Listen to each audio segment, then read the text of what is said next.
নমস্কার, আমি সুপর্ণা রান্নাঘরে আরেকটা রেসিপি নিয়ে চলে এলাম।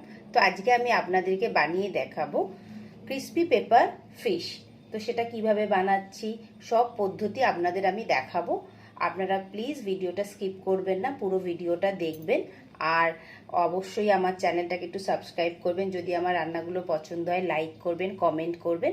তো চলুন আর কথা না বাড়িয়ে এবার আমি ভিডিওটা শুরু করছি। ক্রিস্পি পেপার ফিশটা বানাবার জন্য আমি প্রথমে এই ভেটকি মাছের ফিলেটাকে ছোট ছোট করে কেটে নিয়েছি। এই সাইজের মতো করে ছোট ছোট করে কেটে নিয়েছি, বেশি বড় কাটিনি। অল্প একটুখানি এখন নুন দিয়ে দিলাম, বেশি নুন দেবো না, অল্প একটু নুন দিয়ে দিলাম। তারপরে অল্প একটু আদা রসুন দিয়ে দিলাম, আর একটুখানি লেবুর রস দিয়ে দেবো। আপনাদের যতটা পরিমাণ মাছ থাকবে সেইটা কম বেশি করে মশলাগুলো আপনারা দিতে থাকবেন। এবার এটাকে ভালো করে মেখে 15 থেকে 20 মিনিট এখন আমি এটাকে ঢাকা দিয়ে রেখে দেবো।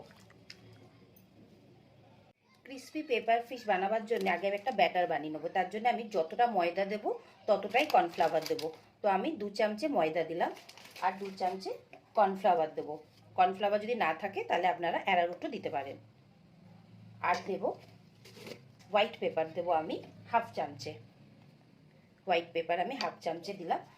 আপনারা এখানে বেকিং পাউডারও দিতে পারেন। তো আমি এখানে সোডা ওয়াটার দিয়ে এটাকে গুলবো। অল্প অল্প সোডা ওয়াটার দেবো, দিয়ে এটাকে আর অল্প একটু নুন দিয়ে দেবো, আর অল্প একটু নুন দিয়ে দিলাম। অল্প অল্প সোডা ওয়াটার দেবো। আর আপনারা যদি বেকিং পাউডার দেন তাহলে চেষ্টা করবেন ফ্রিজে ঠান্ডা জল দিয়ে ব্যাটারটাকে গুলতে। আর সোডা ওয়াটারটা যদি দেন তাহলে ওটাকেও একটু ফ্রিজে রেখে দেবেন। তাহলে দেখবেন আমরা যখন ফিশগুলোকে ভাজবো ওগুলো খুবই ক্রাঞ্চি খেতে হবে একদম। একটা স্মুথ ব্যাটার বানিয়ে নিয়েছি আমি। এবার আমরা ফিশগুলোকে ফ্রাই করব। আগে একটু রিফাইন তেল আমরা নিয়ে নিলাম ভাজার জন্য মাছটা। তেলটাকে আগে ভালো করে গরম করে নেবো, করে গ্যাসটা সিম করে দেবো। তেলটা ভালো করে গরম হয়ে গেছে, তো এখন আমি গ্যাসটা সিম করে দিলাম। এবার এই ব্যাটারটার মধ্যে এইরকমভাবে জাস্ট একবার করে ডিপ করব, করে এখানে দিয়ে দেবো। প্রত্যেকটা মাছ এখন এইভাবেই আমি ফ্রাই করে নেবো। আগে জাস্ট ডিপ করব, করেই ছেড়ে দেবো। ফ্লেমটা এখন হাই করে দিলাম, দিয়ে এবার এগুলোকে আস্তে আস্তে করে উল্টে দেবো। মাছগুলো একদম আমি ক্রিস্পি করে ভেজে নিয়েছি, একদম লাল করে ভেজে নিয়েছি। মাছটা ভাজার পর যেই তেলটা আছে ওই তেলটার মধ্যে আমি অল্প করে রসুন, অল্প করে আদা আর অল্প করে কাঁচা লঙ্কা, এই 3টে জিনিস এখন আমি দিয়ে দেবো। আর কোনোটাকে আমি লাল করে ভাজবো না, জাস্ট একটা হালকা করে ভাজবো। বেশি এখন আমি গ্যাসের ফ্লেমটাকে হাই করেই রেখেছি।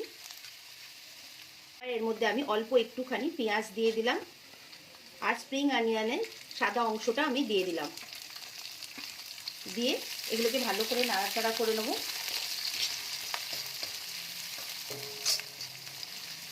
একটু ক্যাপসিকামও দিয়ে দিলাম।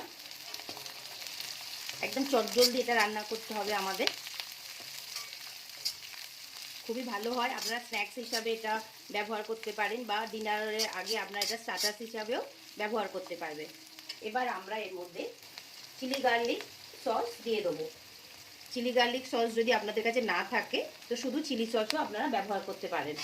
চিলি গার্লিক সসটা দিয়ে একটু ভালো করে নাড়াচাড়া করে নিলাম। একদম লাইট সয়া সস দিয়ে দিলাম একটুখানি। এবার আমি মাছগুলো সব দিয়ে দিলাম, ভালো করে নাড়াচাড়া করে নিলাম।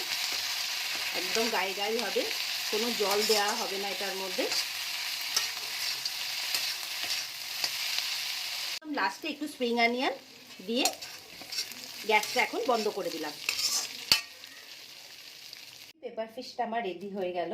আমি ওপর থেকে একটুখানি স্প্রিং অনিয়ন দিয়ে দিলাম, আর অল্প করে সেসমি সিড একটু রোস্টেড করে নিয়েছি ওটা দিয়ে দিলাম। আপনাদের কেমন লাগলো আমার রেসিপিটা অবশ্যই আমাকে জানাবেন। আর আমার চ্যানেলটা সাবস্ক্রাইব করবেন, কমেন্ট করবেন আর লাইক দেবেন। তো আবার আরেকটা নতুন রেসিপি নিয়ে খুব তাড়াতাড়ি আসবো। ক্রিস্পি পেপার ফিশটা আপনারা চাউমিন দিয়ে খেতে পারবেন, রুটি, পরোটা, ফ্রাইড রাইস, পোলাও, এই সব কিছু দিয়ে খেতে পারবেন। অবশ্যই আপনাদের এই রেসিপিটা আমার ভালো লেগেছে।